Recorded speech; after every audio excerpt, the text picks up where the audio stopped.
Entonces vamos a comenzar a plantear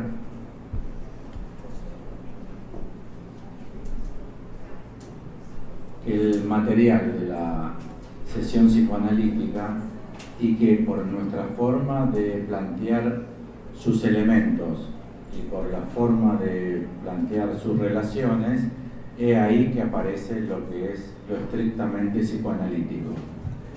Para ello,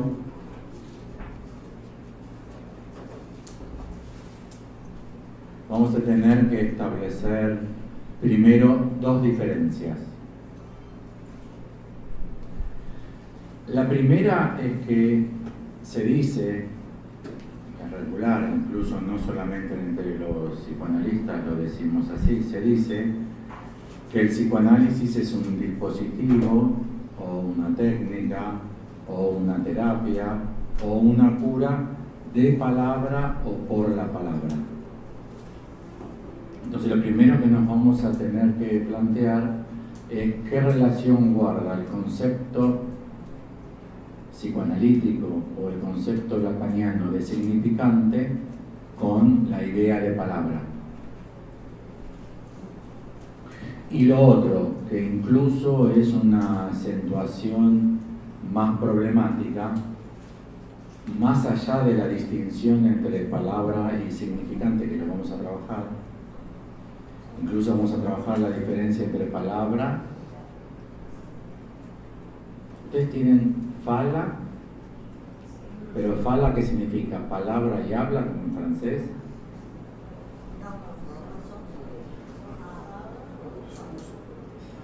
Fala es...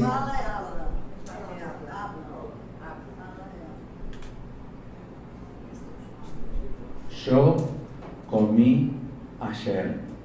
En español son 3 palabras. ¿Cómo se dice en portugués? 3 ¿qué? Palabras. Bueno, entonces la primera cuestión es, ¿estamos diciendo lo mismo cuando decimos que el psicoanálisis es un dispositivo, una terapia, una técnica, una cura por la palabra, que la propuesta de Lacan con significante? Y por otra parte, aún antes de introducir la diferencia entre palabra y significante, para Freud, el psicoanálisis era una terapia, una técnica, una cura, un dispositivo de palabra.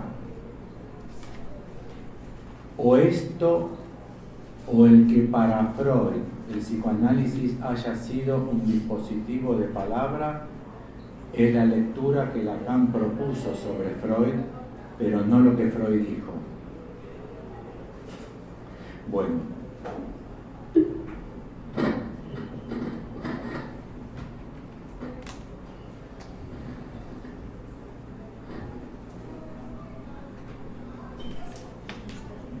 Vamos a trabajar las dos representaciones esquemáticas que Freud propone de sus dos tópicas, de la primera y de la segunda tópica. En la primera,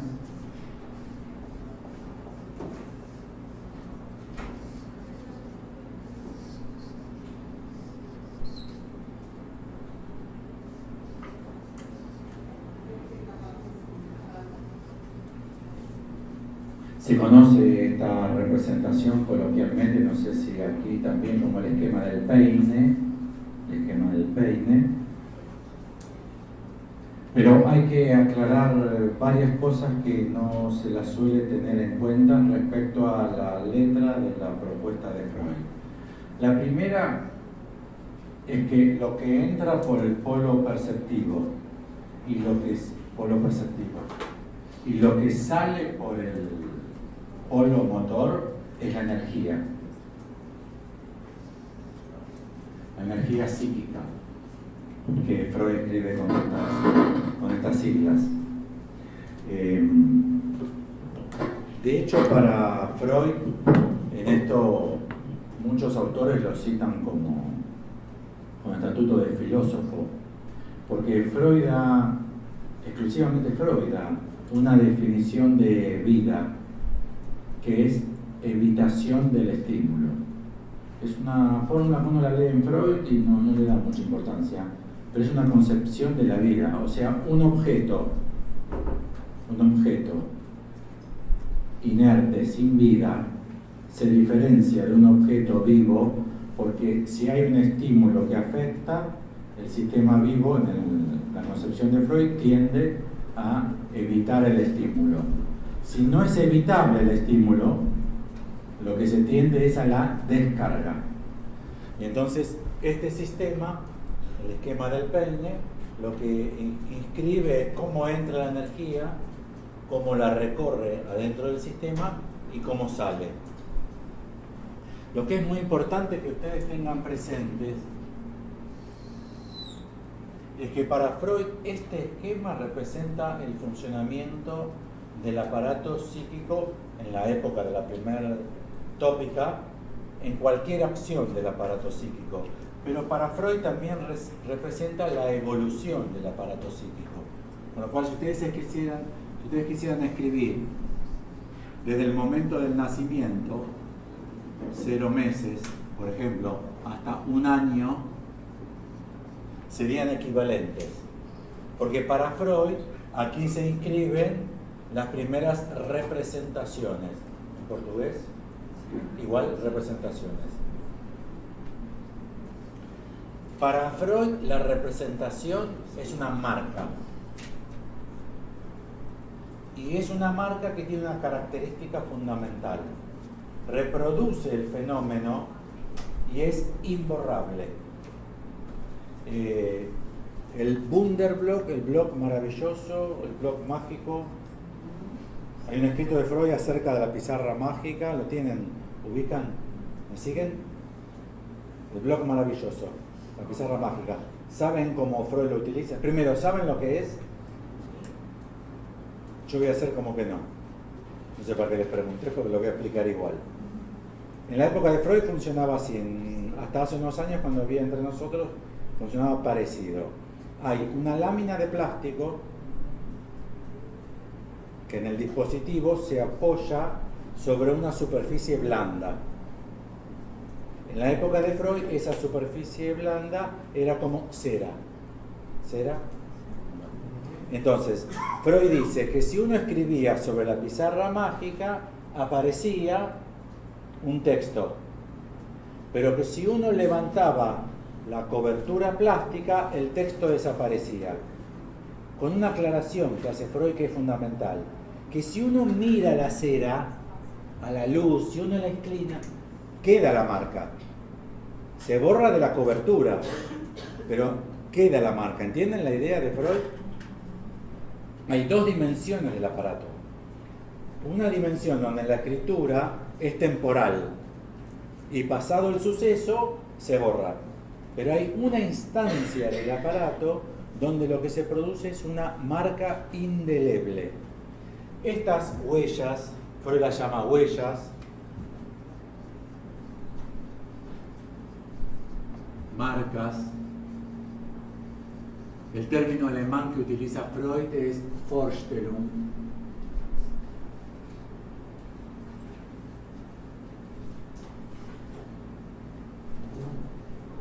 Lo toma de Arthur Schopenhauer. Hay un libro de Schopenhauer que Freud lo cita, no es una lectura mía, que se llama El mundo como voluntad y representación. Y voluntad es la pulsión, en Trieb, en alemán, y representación, Vorstellung, que es el mismo sistema que utiliza Freud. Ahora, esta marca roja es clave. Viene la energía proveniente de un fenómeno, puede ser externo o interno, puede ser un golpe que el niño recibe, o puede ser el hambre. Para Freud, el cuerpo biológico respecto del aparato psíquico son vecinos. El aparato psíquico está dentro del cuerpo, pero los estímulos del cuerpo inciden en el aparato psíquico como si fuesen de afuera. ¿Sí? Entonces, viene la energía causada por el fenómeno y deja una marca. Va dejando marcas, huellas. Al comienzo de la vida, Estas huellas se llaman huellas de cosa, representaciones cosa. Y luego advienen representaciones palabra. Entiende que para Freud, en este punto, no hay dudas, porque al nacimiento no hay palabras. No puede quedar inscripto un fenómeno, una vivencia, un suceso con palabras, porque todavía no hay palabras. ¿Sí?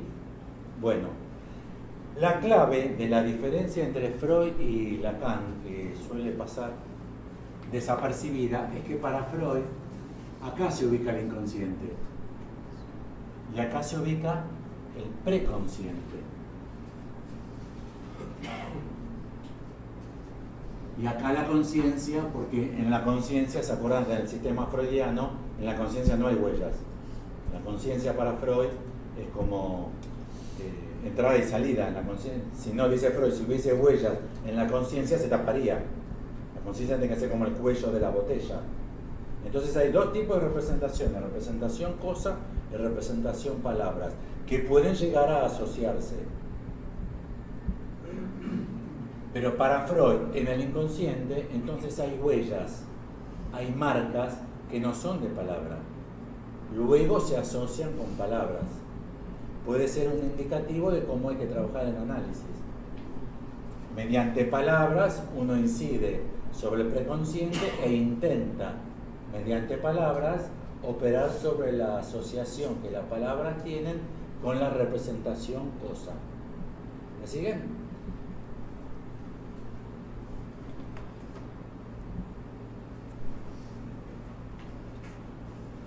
De hecho, las leyes del inconsciente para Freud,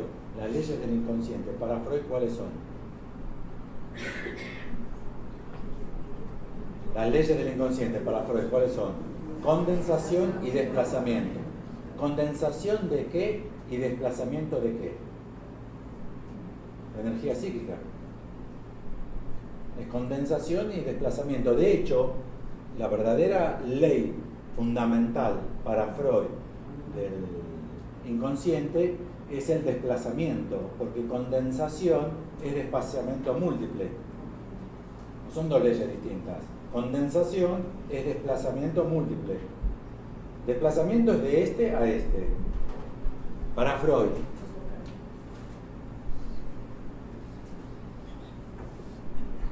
Que de esta huella pase a esta huella, esto es desplazamiento.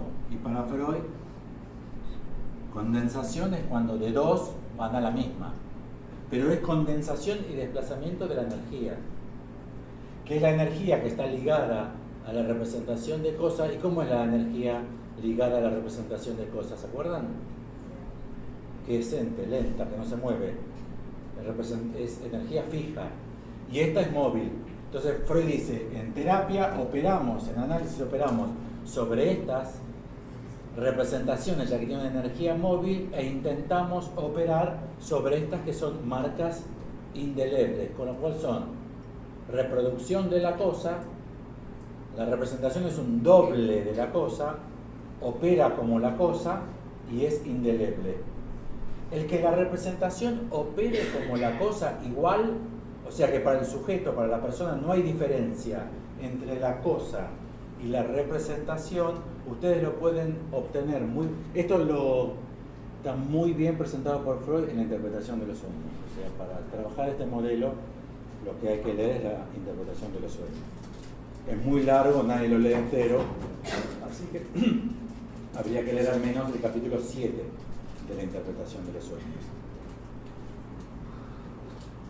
La forma en que ustedes se pueden dar cuenta de que esto es el doble de la cosa es porque para Freud, en el sueño, desear es igual a, ¿se acuerdan? A alucinar. ¿Entienden la diferencia? Que esto es igual que la cosa, porque moverse como esto es lo mismo que alucinar, es estar en la cosa. ¿Se entiende?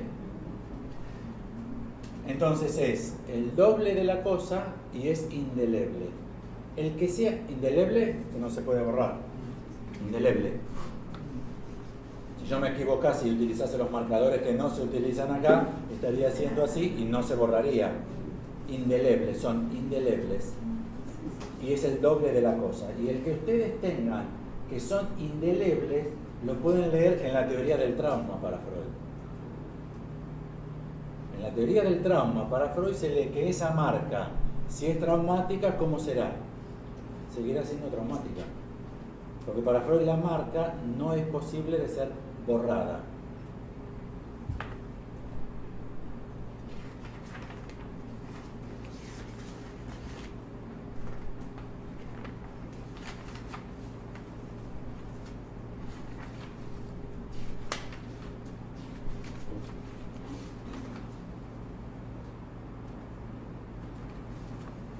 Robinson Crusoe.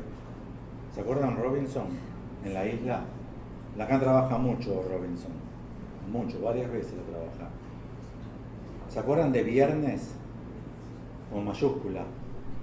Es el nombre que Robinson le da a ese aborigen, que un grupo de aborígenes lo llevan a la isla. Robinson se hunde el barco, se salva él solo con algunas cosas, construye la primera huerta orgánica de la historia de Occidente. De verdad. Era ecologista y orgánico. De verdad, Observa como las mismas ideas van surgiendo ahí. Y un día observa que de otra isla traen en un bote a alguien y lo matan. Con lo cual se realizaba cierto sacrificio o el castigo de un crimen. Hasta que la segunda vez que traen a alguien para matar, ese se escapa y no logran matarlo. La gente de la tribu que lo había traído a la isla de Robinson. Ese fenómeno que se escapa se produce el día viernes. Entonces Robinson lo llama a ese aborigen Viernes. Entonces Lacan trabaja mucho la huella de viernes. O sea que en la playa, en la arena, en la playa, en la arena, quedan las huellas de la única otra persona que vive en la isla. No es poco, se dan cuenta, ¿no? La isla estaba totalmente deshabitada. Vive solamente Robinson. Lo que empiezan a aparecer son huellas de la otra persona, el otro. ¿Sí? ¿Me siguen? Que son las huellas de Viernes. Seminario 5, clase 19 del 23 de abril del 58. Estábamos hablando de qué? Que la Vorstellung, la representación de cosa, es el doble de la cosa, opera igual que la cosa, y que es indeleble, que no se puede borrar. Una marca, es un recuerdo, es una huella anémica, pero huella entendida como marca imborrable. Fíjense lo que dice Lacan. Partamos de lo que es una marca. Una marca es una huella, no es un significante. Sin embargo, se tiene la sensación de que puede haber una relación entre ambos, entre huella y significante.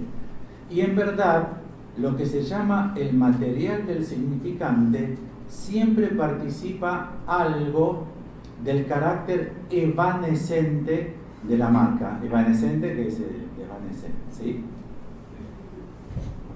Esto parece ser incluso una de las condiciones de existencia del material significante.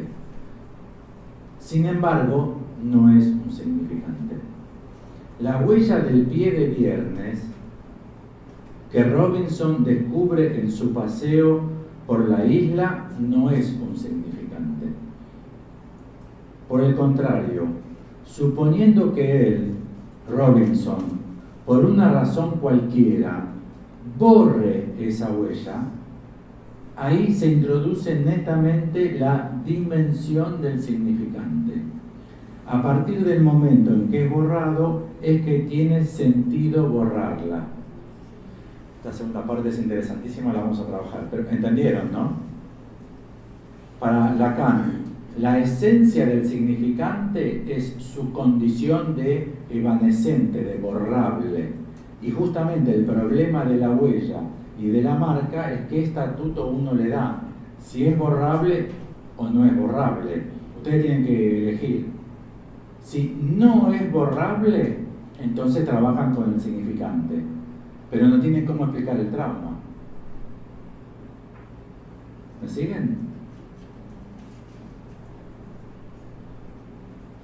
Ejemplos de trauma de Freud, ¿se acuerdan? Primera Guerra Mundial, trinchera, cae la bomba. Es interesante, Freud no se le escapan las cosas. ¿Se acuerdan quién tenía el trauma, no? ¿Quién decía Freud que tenía el trauma? El que no era herido. ¿Se acuerdan que Freud decía que las neurosis traumáticas las hacían fundamentalmente soldados que no eran heridos?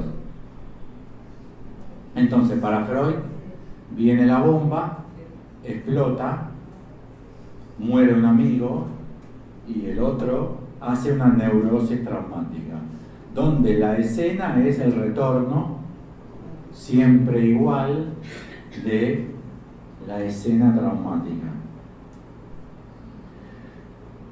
Pero entonces, si lo explicamos así, entonces estamos trabajando que son huellas y marcas, no que son significantes. Si lo trabajamos como significante, en el sentido de la teoría de Lacan, no podemos explicar el trauma. Porque lo que caracteriza al significante es que sea evanescente. Una cita más para ir reforzando las ideas.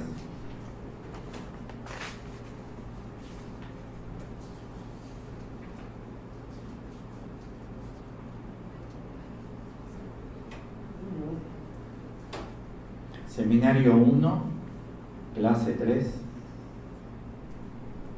fecha 7 de enero del 54. ¿Qué es el trauma? Dice Lacan. Freud se da cuenta que el trauma es una noción sumamente ambigua. ¿Se acuerdan del problema de Freud con el trauma, no? Que no siempre desarrollaba trauma el que vivía las vivencias más tremendas, que mucha gente que vivía vivencias menos tremendas tenía más trauma. Por ejemplo, este problema, que quien perdió las dos piernas por la bomba quizás no hace una neurosis traumática y el que no le pasó nada la hace. ¿Cómo se entiende eso? ¿Se dan cuenta del problema clínico? ¿Cómo vamos a explicar el trauma por la bomba si la bomba destrozó a este que no hizo neurosis traumática y dejó sin huellas a este que hizo la neurosis traumática? Entonces Lacan dice, ¿qué es el trauma? Freud se da cuenta que el trauma es una noción sumamente ambigua, ya que, de acuerdo con la evidencia clínica, su dimensión fantasmática es infinitamente más importante. ¿Se entendió? Que depende del fantasma de cada uno, que te suceda eso puede ser un trauma o no. Lacan dice que es infinitamente más. Una joven, cualquier muchacha joven de aquí, llama por teléfono celular a una amiga y le dice, no sabes lo que me pasó, tremendo, me quiero matar, tremendo, mi vida no, tremendo, ¿qué te pasó? Vino mi mamá con mi tía, vinieron mi mamá con mi tía y me cortaron el clítoris. ¿Qué? Y la cara de ella, tiene que haber visto la cara de ella. ¿Qué? Ya está, ¿no? Tienen suficiente ya de trauma. Pero hay tribus en África que lo practican con regularidad. Hay circuncisión femenina, lo saben. Saben que hay circuncisión femenina. No quiero entrar en intimidades, pero yo soy de origen judío, pueden sacar vuestras propias conclusiones. Si yo les diría, supongan que yo tengo, no les voy a mostrar, pero supongan que yo tengo hecha la circuncisión. ¿Sí? ¿Saben lo que es la circuncisión, no? No, esperá, te anticipaste. Y yo les diría que toda mi vida es un trauma infernal y soy un desgraciado absoluto, que pienso todo el día en mi suicidio por la circuncisión.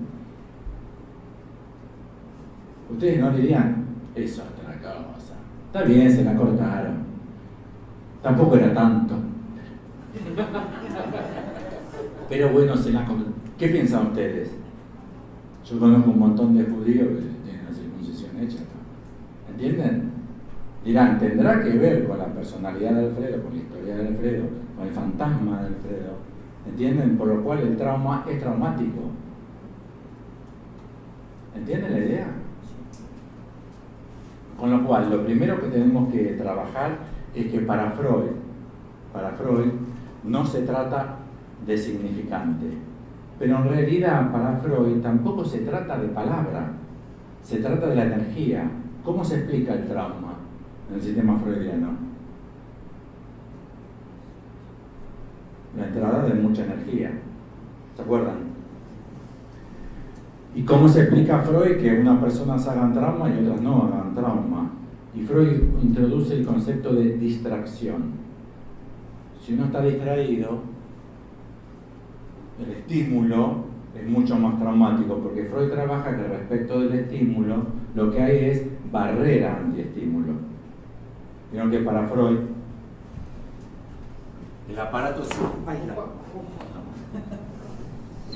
psíquico tiene una puertita de la segunda tópica. Tiene una puertita. Pero ¿y esa puertita qué tiene? Una barrera antiestímulo. Percepción, conciencia. Pero ¿y respecto del ello? No hay barrera antiestímulo. No hay forma de escapar ni del ello ni del superyo.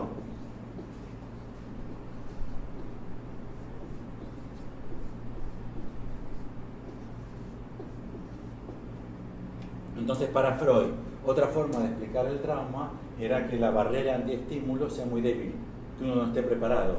O sea, Freud decía que si el soldado está atento al estallido de la bomba, menos hará una neurosis traumática que si no está distraído, ¡pum! ¡Ay, me agarraste distraído! ¿Me siguen? Pero todo para Freud es una economía energética, es una distribución de energías y de cómo operan esas energías en el aparato psíquico. Para Freud, la forma terapéutica es a través de la palabra, pero no se opera con palabras. Se opera con energías que quedan inscritas en una lógica de marca o huella, y eso no es significante.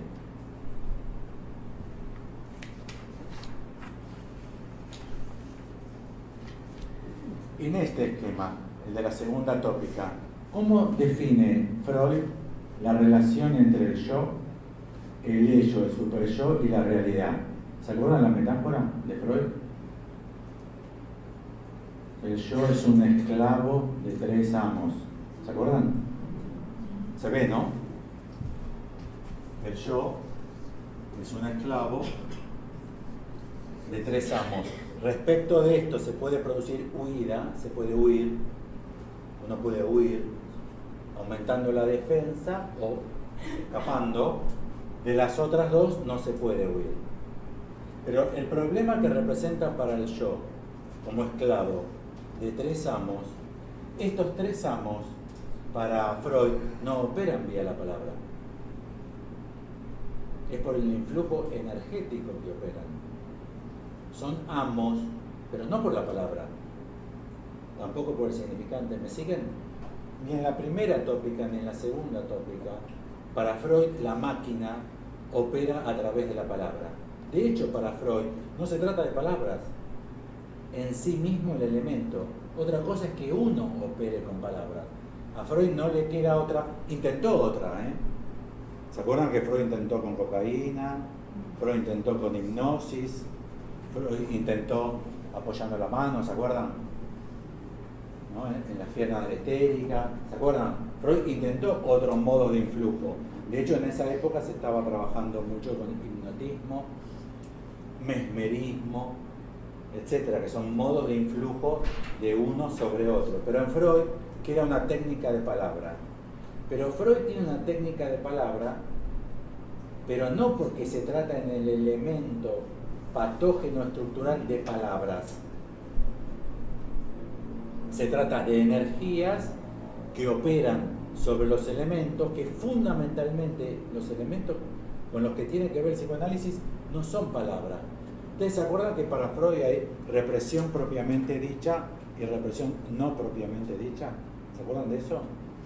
¿Cuál es la represión propiamente dicha? Esta, la primaria. Esta secundaria. El pasaje de preconsciente a conciencia, 8 por 8, 64. ¿Eso era consciente para ustedes en el sistema de Freud? No. ¿Estaba reprimido para Freud? No, era descriptivamente inconsciente. 64 como 8 por 8 es descriptivamente inconsciente. Eso está en el preconsciente. Lo que se localiza acá es lo que está verdaderamente reprimido. Y esta línea roja de la represión fundamental es entre representaciones cosa y representaciones palabra, porque aquí no hay palabra. Son 9:20, 5 minutos más y hacemos un corte y ahí empezamos a dialogar, a discutir. Hay un paso más que tenemos que dar y es respecto de la cuestión de palabra, de la diferencia entre significante y palabra. De hecho, les voy a proponer muy acotadamente, no vamos a hacer una discusión lingüística, porque no tenemos tiempo, no es nuestro objetivo y porque yo no estoy en condiciones de hacer una presentación cabalmente lingüística. Pero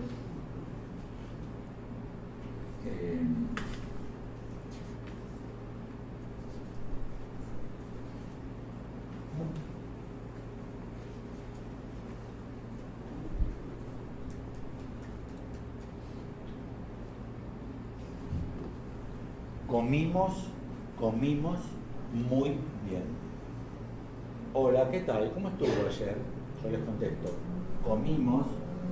En portugués hace falta decir el pronombre personal para indicar, el verbo indica ya a la persona, ¿no? No hace falta, no es como en francés que hay que decir, es como en el español que no hace falta decir. Comimos muy bien. ¿Cuántas palabras hay? 3. Para la lingüística, palabras.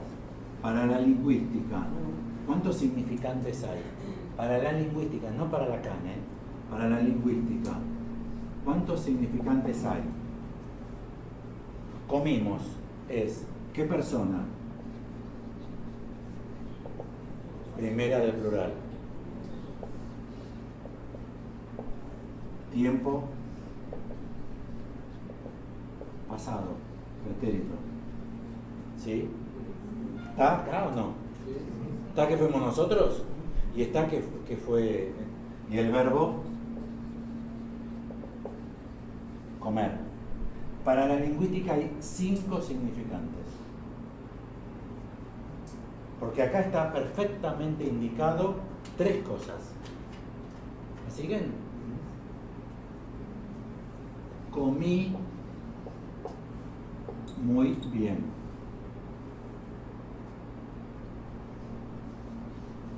Esto indica la primera persona del plural.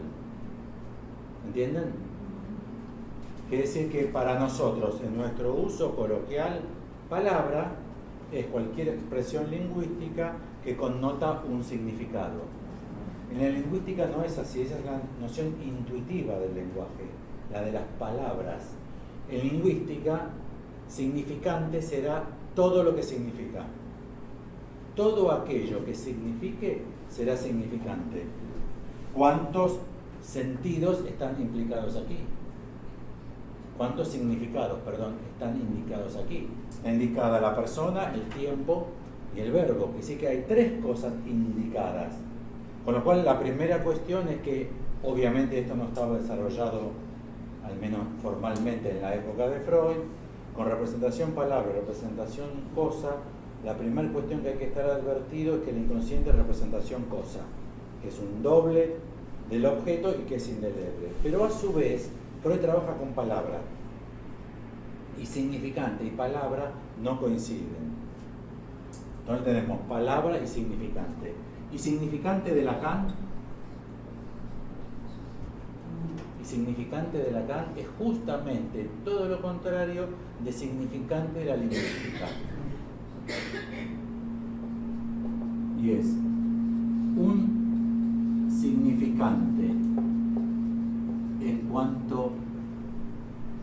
significante en cuanto tal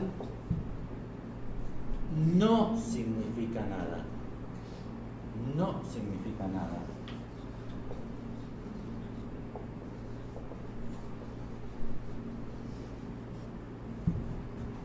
Entonces, significante es todo lo que significa para la lingüística.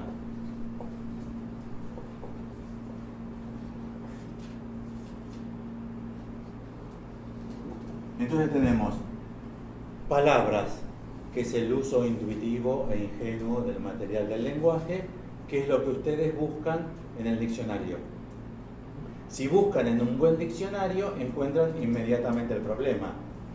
¿Qué sucede cuando ustedes buscan en un buen diccionario una palabra? Que tiene muchísimas acepciones. Y entonces, ¿y cuál es la acepción que corresponde? A ellas se encuentran también orientados con el problema. Y es que no es cierto que una palabra se articule a un significado. Significante para la lingüística, todo lo que significa. Y para Lacan, justamente en la clínica psicoanalítica, es aquello que no significa nada. Para terminar hoy, esta primera parte. Hola, vengo a verlo. Muy bien, como no, tome asiento. ¿Por qué motivo viene? Y vengo porque estoy muy deprimido. ¿Estamos bien hasta ahí? ¿Sí? Un psicoanalista interviene cuando convierte un significante de la lingüística en un significante de Lacan. ¿Cómo es esa maniobra? ¿Deprimido? ¿Deprimido, doctor? Bueno, explíqueme. ¿Qué quiere decir deprimido, doctor? Pues es que son obsesivos el que venga, doctor, deprimido. Ya me empieza a pelear en la primera. Bueno, pero entiéndame, amigo, que muchas personas pueden sentir la depresión en forma distinta. ¿Por qué no me explica usted en qué sentido? Porque podría ser que uno al final de la primera entrevista le diga, pero entonces, ¿usted está deprimido o está triste? ¿Se dan cuenta, no? Que ¡pum! Se explotó la cosa. Pero ¿cómo se produce esa intervención? Se produce convirtiendo el material que ingenuamente es de palabra, en apariencia es de palabra, operando al revés de lo que opera el lingüista. Y es donde el psicoanalista va a insertar la pregunta. O sea, donde el psicoanalista no va a entender. ¿Se entiende la maniobra del analista? Pero esa es la maniobra del analista en función de cómo uno considere que opera el material. Si uno opera con marcas, habrá que entender cuál es esa marca y de qué suceso. Quizás su mamá le pegó cuando usted era un chico, quizás su hermano. El otro día vine a verme una persona que estaba en otro tratamiento. Era para esa persona que viene a verme, ese tratamiento no funciona. Y esa persona me dice, a mí me parece que ese tratamiento no funcionaba porque mi psicoanalista no entendía lo que me pasaba. ¿Y usted cómo sabe que su ex analista no entendía? Porque llegamos a un punto donde salió con cualquier cosa. ¿Se entiende? Salió con cualquier cosa. Me dijo cualquier cosa. ¿Qué le dijo? Y que seguramente entre mi hermano y yo nos habremos tocado el pene cuando éramos chiquitos. Yo nunca le dije nada. ¿Entienden lo que sucedió? Que el analista el análisis estaba frenado. Y el analista hizo recurso a los universales freudianos y dijo algo de la sexualidad infantil, puede ser. ¿Entienden? El analista cómo operó, sabiendo. Debe haber sido que usted le tocó el pene a su hermano o que su hermano le tocó el pene a usted. No tiene nada que ver, no sé dónde le sacó, no fui más. Lo inventó él. Y es verdad, lo inventó él, porque aplicó un universal antropológico de Freud, lo importante y traumático que es la sexualidad infantil, ¿entienden?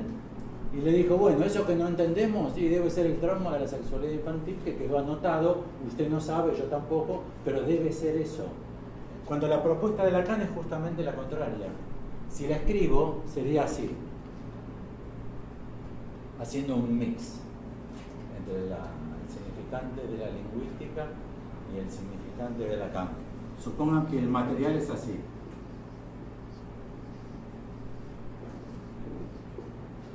Ya hablamos de englobamientos crecientes e implicaciones recíprocas, con lo cual esto puede ser una palabra, una frase, todo lo que hablamos en la sesión de ayer, ¿entienden?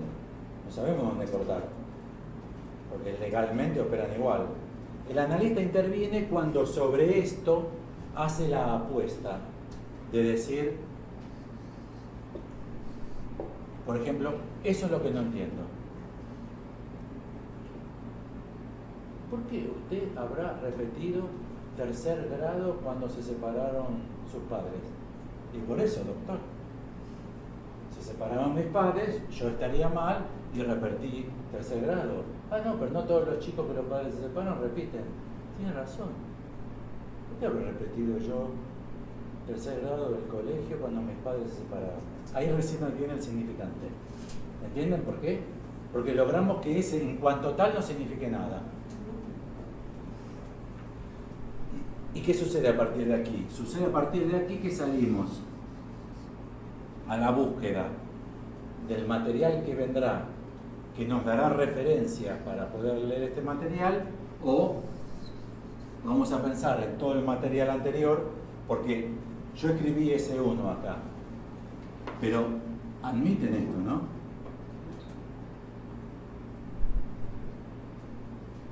Si no es la persona quien habla, siempre hay discurso para allá. ¿Cuándo empezó el discurso? El discurso de un paciente de ustedes, o ustedes mismos como pacientes, ¿cuándo empezó? Tiene un comienzo absoluto. ¿Con vuestro nacimiento? Ustedes son unos amargados totales, cada uno de ustedes, no por motivos futbolísticos, lo iba a decir, sino porque vuestra madre tenía un hijo admirado que antes que ustedes nazcan, murió de una enfermedad, ella estaba deprimida y ustedes nacieron con una madre triste porque perdió al hermano de ustedes que ustedes no conocieron. ¿Puede ser? Digo, el nacimiento de ustedes está acá, pero la historia de ustedes no empieza acá, con el nacimiento, ¿no? Y pongo puntos suspensivos porque también nos podemos preguntar, esa madre, ¿por qué quedó tan deprimida por haber perdido un hijo? No toda la madre quedó un hijo deprimida. Habrá sido por la relación con sus propios padres, ¿entienden? Acá inexorablemente eran puntos suspensivos. Y acá inexorable, digo porque vamos a trabajar rasgo unario, significante amo, no es el primero. No es el primero, no hay primer significante, no puede haberlo. ¿Cómo cortan? ¿De dónde cortan para decir este es el primer significante?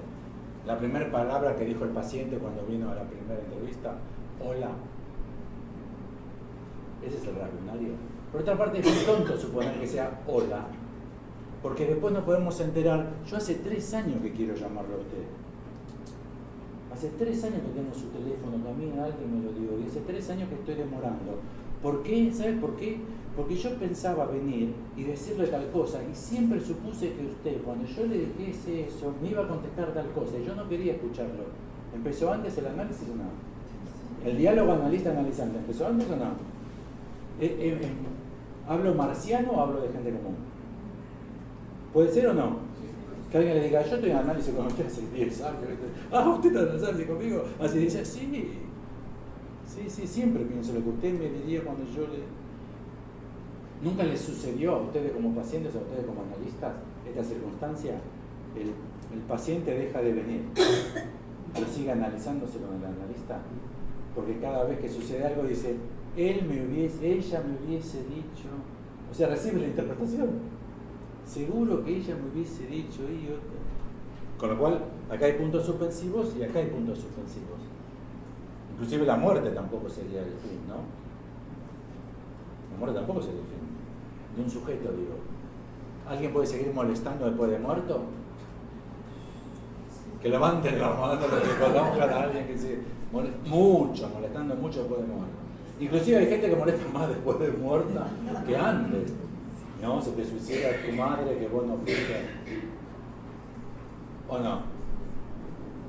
Con lo cual, en Freud se trata de energías, no de palabras. Y en todo caso, si se tratase de palabras, no hay que perder de vista que palabra es la unión significante-significado de la lingüística ingenua, que es la nuestra día a día. Que la lingüística no trabaja con palabras, sino que trabaja con significantes. Y que Lacan tiene una fórmula para el significante, y es que un significante en cuanto tal no significa nada. Uno.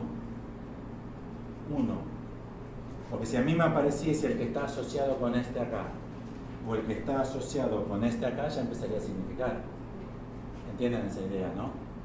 Un significante en cuanto tal no significa nada.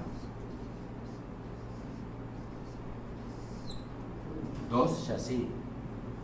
Mañana trabajaremos, porque esto es una idea un poco tramposa, porque es metonímica nada más. Esta es una idea un poco tramposa, hay que atacarla. Bueno.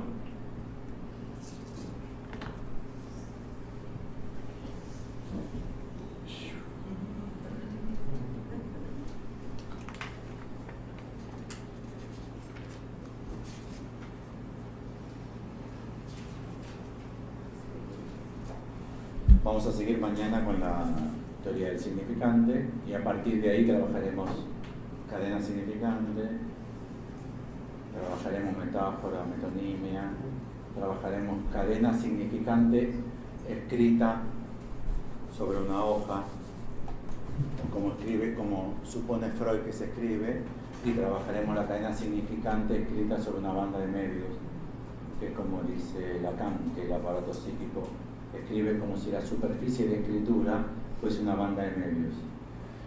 ¿Conocen el problema de la doble inscripción para Freud?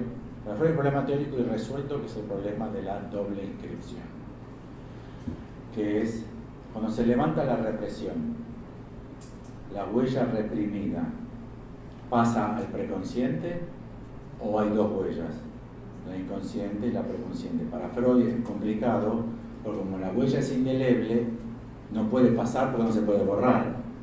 Pero si no puede pasar, ¿en qué cambió? Es un problema para Freud, Freud mismo lo dice, se llama el problema de la doble inscripción. Para Lacan se resuelve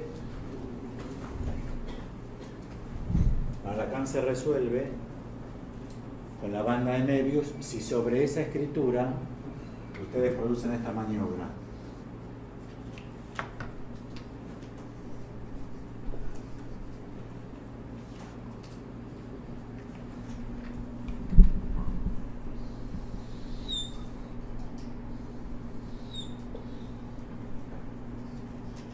Y ahí además van a tener ustedes otro fenómeno notable, y es que, ¿cómo llama a la gente que no es psicoanalista al inconsciente?